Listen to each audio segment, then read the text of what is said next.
نحمده ونصلي ونسلم على رسوله الكريم اما بعد فاعوذ بالله من الشيطان الرجيم بسم الله الرحمن الرحيم ان الله وملائكته يصلون على النبي يا ايها الذين آمنوا صلوا عليه وسلموا تسليما اللهم صل على سيدنا مولانا محمد وعلى آل سيدنا مولانا محمد وبارك وسلم وصلوا عليه۔ معزز سامعین اکرام، آج ماہ ربیع النور شریف کے حوالے سے میں آپ کے سامنے حاضر خدمت ہوں، اور کوشش یہ ہے کہ اللہ رب العزت نے اپنے پیارے محبوب حضرت محمد مصطفیٰ صلی اللہ علیہ وآلہ وسلم کو اس جہاں میں بھیجنے کے لیے کیا طریقہ کار اختیار کیا، کس طرح سے آپ علیہ الصلاۃ والسلام کی اس جہان فانی میں تشریف آوری ہوئی، اس سے پہلے کے جو واقعات ہیں، جو رموز و اوقاف پیش آئے، وہ تمام کے تمام آپ کے سامنے پیش کرنے کی کوشش کروں گی۔ دعا ہے کہ رب کائنات مجھے کامیابی و کامرانی عطا فرمائے۔ حاضرین محترم، یہ ماہ مبارک ماہ ربیع النور شریف کا ہے۔ اس مہینے کی کیا تعریف کی جائے، اس مہینے کے حوالے سے کیا کہا جائے کہ اللہ رب العزت نے اس مہینے میں تمام عالم اسلام پر، الغرض تمام مخلوق پر انتہائی کرم نوازی کا مظاہرہ کیا ہے۔ اللہ رب العزت نے اس ماہ مبارک میں وہ خاص ہستی، وہ خاص ذات ہمیں عطا فرما دی کہ جو کہ رب کائنات کے محبوب ہوا کرتے ہیں۔ بحیثیت مسلمان ہم رمضان المبارک میں انتہائی خوشی و مسرت کا اظہار کیا کرتے ہیں، اس لیے کہ پروردگار عالم نے ہمیں رمضان المبارک کا مہینہ عطا فرمایا، اور اس مہینے میں کیا خاص انعام و اکرام سے ہمیں نوازا کہ کلام مجید جیسی روشن کتاب ہمیں عطا فرمائی۔ راہ ہدایت کا تمام راستہ پروردگار عالم نے کلام مجید میں بتا دیا، اور یہ روشن کتاب ہمیں ماہ رمضان المبارک میں عطا کی گئی۔ اس لیے ہم رمضان المبارک میں بہت خوش ہوا کرتے ہیں، رمضان میں بے شمار عبادتیں کیا کرتے ہیں، اور جب رمضان المبارک اپنے اختتام پر پہنچتا ہے تو ہم عید منایا کرتے ہیں، خوشی و مسرت کا اظہار کیا کرتے ہیں۔ لیکن یہ ماہ ربیع الاول ہے، یہ ماہ ربیع النور شریف ہے۔ اس مہینے میں در حقیقت ہماری اصل عید ہوا کرتی ہے کہ رمضان میں تو ہمیں قرآن ملا، لیکن ماہ ربیع الاول میں قرآن والا ملا۔ رمضان میں ہمیں دین پر عمل کرنے کا حکم دیا جاتا ہے، اور ربیع الاول میں دین سکھانے والا اس دنیا میں جلوہ افروز ہوا۔ تو در حقیقت مسلمانوں کی جو عید ہے وہ خاص ربیع النور میں ہوا کرتی ہے کہ جس میں رسول کریم صلی اللہ علیہ وآلہ وسلم اس جہاں میں جلوہ افروز ہوئے، اور تمام تر وہ باتیں، تمام تر وہ احکامات اور تمام تر وہ باتیں جو پروردگار عالم نے آپ کو بتائیں، آپ نے تمام مخلوق میں عام کر دی۔ تو در حقیقت یہ مہینہ تمام مہینوں پر افضلیت رکھتا ہے، کیونکہ اس میں شہنشاہ کون و مکان حضرت محمد مصطفیٰ صلی اللہ علیہ وآلہ وسلم اس جہاں میں جلوہ افروز ہوئے۔ اب سلسلہ کلام کچھ اس طرح شروع کرنا چاہوں گی کہ نبی علیہ الصلاۃ والسلام جب اس جہان فانی میں جلوہ افروز نہ ہوئے تھے تو اس وقت کے حالات کیا تھے، اس وقت کے واقعات کیا تھے، اس وقت کائنات کا کیا حال تھا۔ ایک مثال دینا چاہتی ہوں آپ کو کہ جب ہمارے ہاں کسی کو ہم دعوت پر مدعو کرتے ہیں، کسی کو بلایا جاتا ہے، تو ہم چاہتے ہیں کہ ہمارا گھر بھی خوبصورت دکھے، گھر میں رہنے والے مکین بھی بہت اچھے طریقے سے پیش آئیں، الغرض ہر چیز کو ہم خوب سے خوبصورت ترین بنانا چاہتے ہیں، بہتر سے بہترین بنا کر اس آنے والے کی خدمت میں پیش کرنا چاہتے ہیں۔ یہ ایک بحیثیت میزبان ہماری کارکردگی ہوا کرتی ہے۔ اور اللہ رب العزت جو تمام جہانوں کا مالک ہے، جو تمام کائنات کا سردار ہے، اس نے جب اپنے محبوب علیہ الصلاۃ والسلام کو اس دنیا میں بھیجنے کا ارادہ فرمایا تو ہم جیسے مہمانوں کی آمد پر اپنے گھروں کو سجایا کرتے ہیں، پروردگار عالم نے ذات محمد مصطفیٰ کی تشریف آوری پر اس کائنات کو سجا ڈالا، اس پوری کونین کو سجا ڈالا، یہ تمام جہانات بنا ڈالے، تمام عالم بنا ڈالے، اس لیے کہ ذات محمد مصطفیٰ وہ جو رب کائنات کے محبوب ہیں، اس جہاں میں جلوہ افروز ہو رہے ہیں، تو رب کائنات نے ان کی تشریف آوری کے لیے یہ تمام کونین بنا ڈالی۔ میں یوں کہوں تو بے جا نہ ہوگا کہ در حقیقت یہ کائنات، یہ دنیا جو بنائی گئی ہے، ذات محمد مصطفیٰ کے صدقے بنائی گئی ہے۔ ہم اور آپ جو اس دنیا میں رہتے ہیں، اللہ رب العزت کی تمام تر نعمتوں سے لطف اندوز ہوتے ہیں۔ دراصل یہ تمام نعمتیں، یہ تمام زندگی ہمیں پروردگار عالم نے ذات محمد مصطفیٰ کا صدقہ بنا کر دیا ہے، اور رسول اللہ صلی اللہ علیہ وآلہ وسلم کی تشریف آوری کے لیے پروردگار عالم نے یہ کائنات سجا ڈالی۔ اب ذکر کرنا چاہوں گی کہ یہاں رسول اللہ صلی اللہ علیہ وآلہ وسلم کی تشریف آوری کا ذکر ہو رہا ہے۔ نبی علیہ الصلاۃ والسلام کی آمد کی خوشی کے حوالے سے آج کل ہم سب خوشیاں منا رہے ہیں کہ رسول اللہ صلی اللہ علیہ وآلہ وسلم کی آمد کا وقت قریب سے قریب تر آتا چلا جا رہا ہے۔ نبی علیہ الصلاۃ والسلام کی ولادت کا دن، ماہ تو شروع ہو چکا ہے، ولادت کا دن نزدیک سے نزدیک ترین آتا چلا جا رہا ہے، اور بحیثیت مسلمان یہ ہمارے لیے بڑی خوشی و مسرت کا موقع ہوا کرتا ہے کہ جس میں نبی علیہ الصلاۃ والسلام اس جہاں میں جلوہ افروز ہوئے۔ یہ وہ دن ہے کہ جس میں پروردگار عالم نہ صرف مسلمانوں پر، نہ صرف مومنین پر، بلکہ کفار پر بھی کرم فرمایا کرتا ہے۔ وہ لوگ جو دین اسلام سے محبت نہیں کرتے، جن کا تعلق دین اسلام سے نہیں ہے، 12 ربیع النور شریف کا دن وہ خاص دن ہے کہ جس میں پروردگار عالم ان تمام لوگوں پر کہ جو دین اسلام سے تعلق نہیں رکھتے، ان پر بھی کرم فرمایا کرتا ہے۔ اور جب نبی علیہ الصلاۃ والسلام اس جہاں میں جلوہ افروز نہ ہوئے تھے، اس وقت کائنات کا کیا عالم تھا، کونین کیسے، کس انداز سے چل رہی تھی، یہ آپ کو بتانا چاہوں گی۔ سب سے پہلے بات کرتے ہیں حضرت آدم علیہ الصلاۃ والسلام کی۔ جب پروردگار عالم نے حضرت آدم علیہ الصلاۃ والسلام کی تخلیق نہ کی تھی، اس وقت بھی یہ کائنات موجود تھی، اور نبی علیہ الصلاۃ والسلام کی حدیث مبارکہ کا مفہوم ہے کہ رسول اللہ صلی اللہ علیہ وآلہ وسلم نے فرمایا کہ اس کائنات کو بنانے سے پہلے، یہ کونین سجانے سے پہلے، الغرض آدم علیہ الصلاۃ والسلام کی تخلیق سے بھی پہلے رب کائنات نے ایک کام انجام دیا، اور وہ کیا کہ اللہ رب العزت نے اپنے نور سے نور مصطفیٰ کو پیدا کیا۔ تو یعنی کہ حضرت آدم علیہ الصلاۃ والسلام جو کہ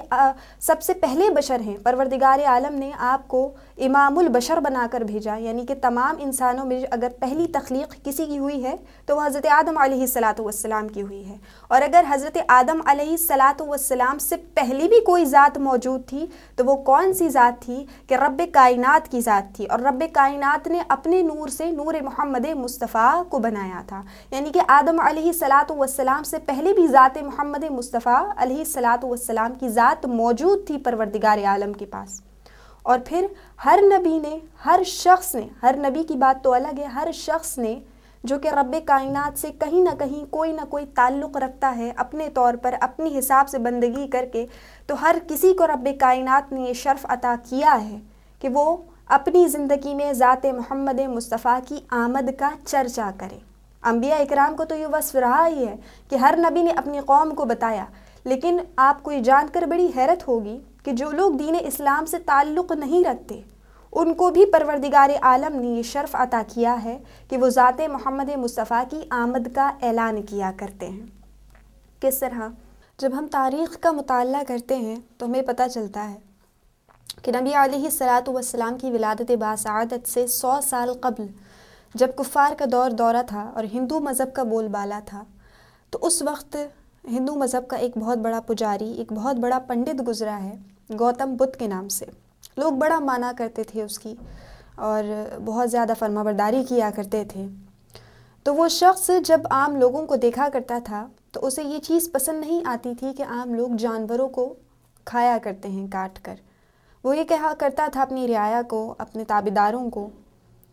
کہ جس طرح ہم سانس لیا کرتے ہیں، ہم جاندار ہیں، ہمارا گھر بار ہوا کرتا ہے، اس طرح ان جانوروں کا بھی ہوا کرتا ہے، تو ہمیں کوئی حق نہیں پہنچتا کہ ہم ان سانس لینے والے جانوروں کو، ان جانداروں کو کاٹ کر اپنی غذا بنا لیں۔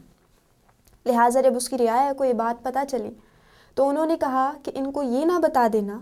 کہ پھول پودوں میں بھی جان ہوا کرتی ہے، ورنہ کل سے یہ ہمیں سبزیاں اور پھل کھانے کو بھی منع کر دیں گے کہ وہ بھی جاندار ہوا کرتے ہیں، وہ بھی سانس لیا کرتے ہیں۔ لیکن لوگوں نے اس کو یہ بات نہیں بتائی، اور اس گوتم بدھ کے دماغ میں ایک بات آئی کہ میں تو سربراہ ہوں، میں تو اس قوم کا حاکم ہوں، یہ تمام کے تمام میرے تابعدار ہیں، میرے فرما بردار ہیں، لیکن روزانہ یہ جو سورج نکلا کرتا ہے، یہ جو پھر رات ہو جایا کرتی ہے، یہ ہوا چلا کرتی ہے، یہ پیڑ اپنے آپ بڑے ہو جایا کرتے ہیں، ان تمام نظام کو چلانے والی ذات کوئی اور ہے،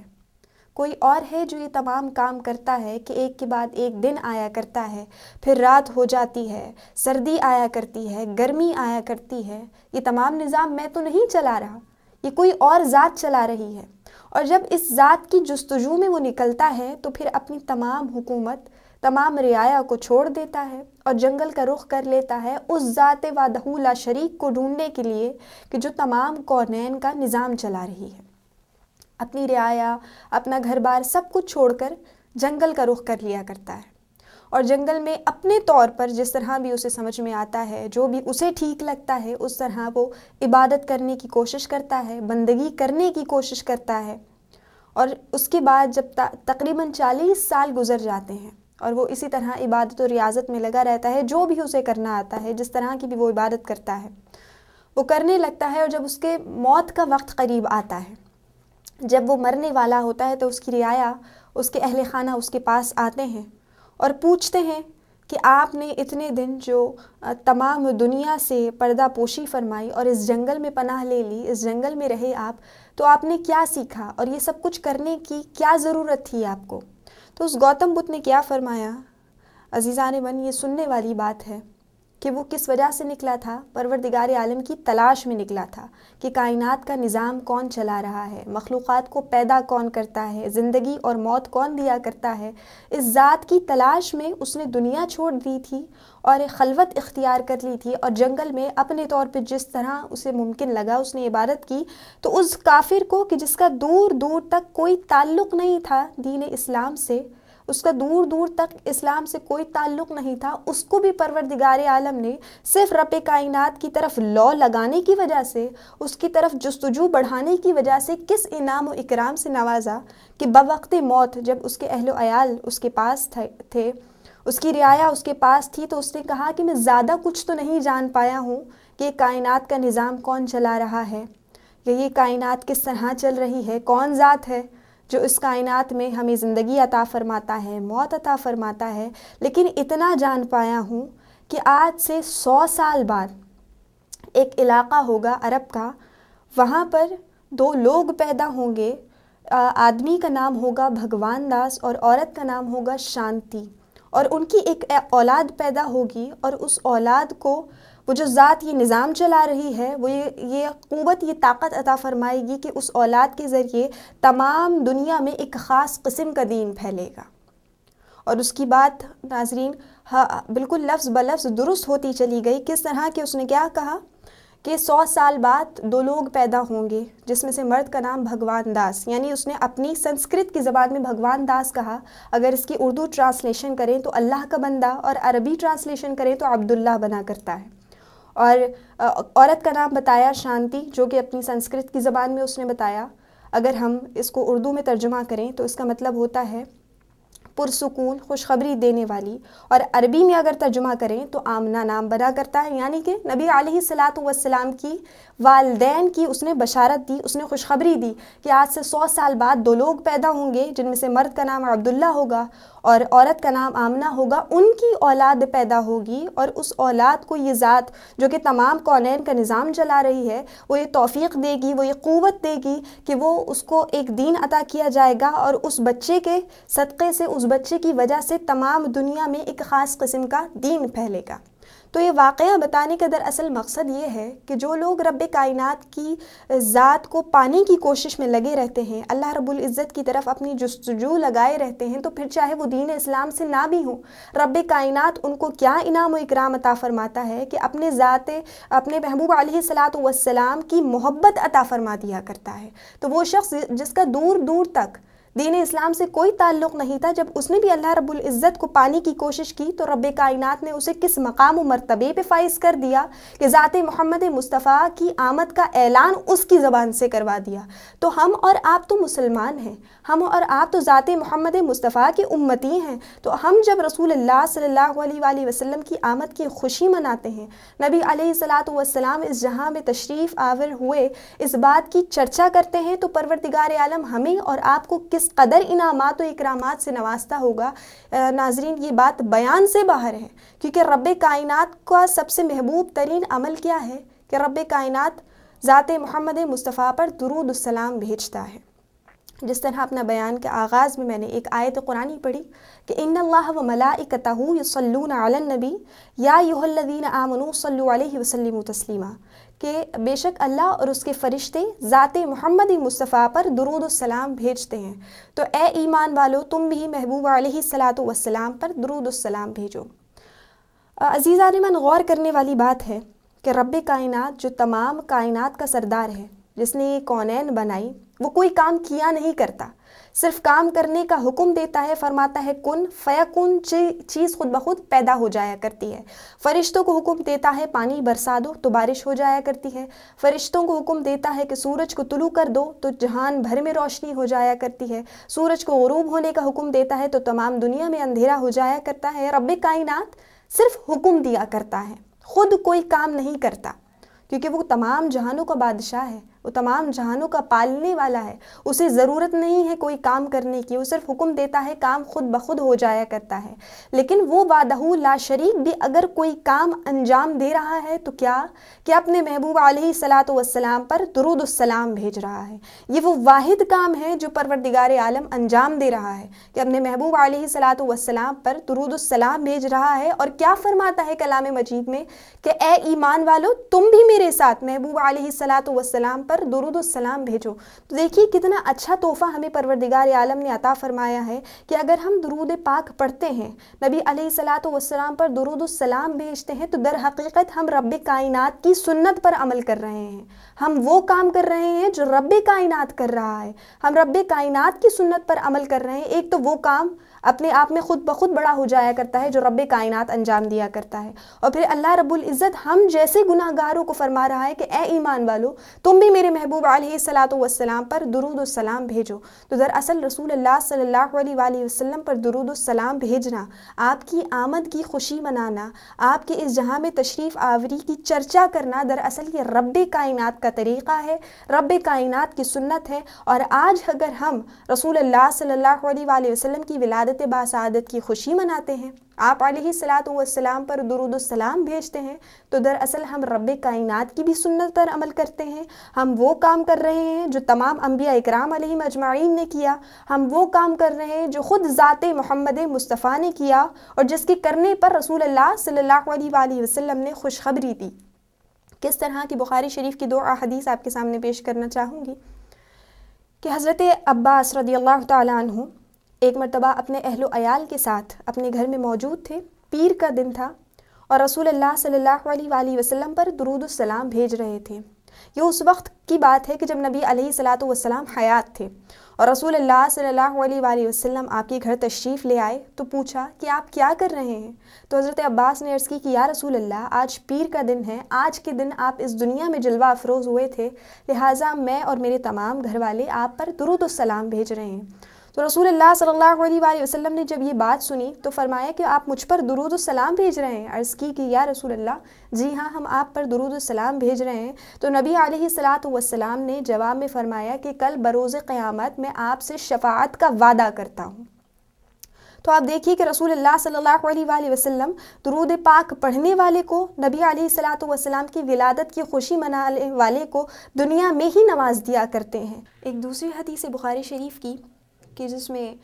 صحابہ اکرام رضوان اللہ تعالیٰ علیہم اجمعین مسجد نبوی کی صحن میں بیٹھے ہوتے ہیں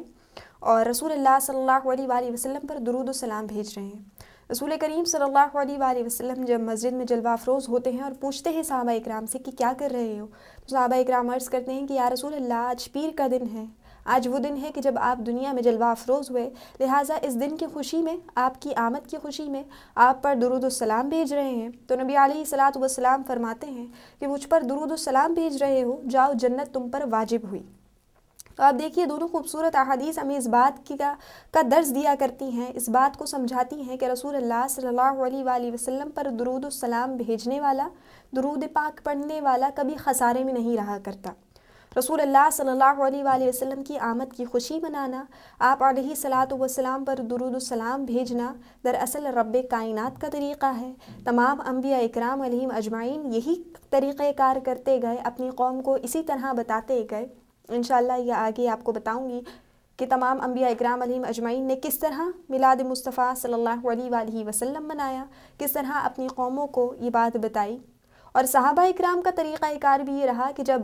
انہیں یہ معلوم ہوا کہ نبی علیہ الصلاۃ والسلام اللہ رب العزت کے آخری نبی ہیں اور آپ پر دین مکمل ہو جائے گا، تو صحابہ اکرام نے پروانہ وار محبت رسول اللہ صلی اللہ علیہ وآلہ وسلم سے کی۔ نبی علیہ الصلاۃ والسلام کے لبھائے مبارک سے جو بات نکل جایا کرتی تھی، صحابہ اکرام اس کو اپنے اوپر فرض کر لیا کرتے تھے اور اسی بات پر اپنی تمام زندگی مختص کر دیا کرتے تھے۔ تو نبی علیہ الصلاۃ والسلام سے جب انہوں نے یہ سنا کہ رسول اللہ صلی اللہ علیہ وآلہ وسلم پر درود السلام بھیجنے کی اتنی فضیلت ہے، درود پاک کی اتنی فضیلت ہے، آپ علیہ الصلاۃ والسلام کی تشریف آوری کی خوشی منانے کی اتنی فضیلت ہے، تو صحابہ اکرام نے نہ صرف ہر سال بلکہ ہر ہفتے جب پیر کا دن آیا کرتا تھا تو رسول اللہ صلی اللہ علیہ وآلہ وسلم کی ولادت کی خوشی منایا کرتے تھے،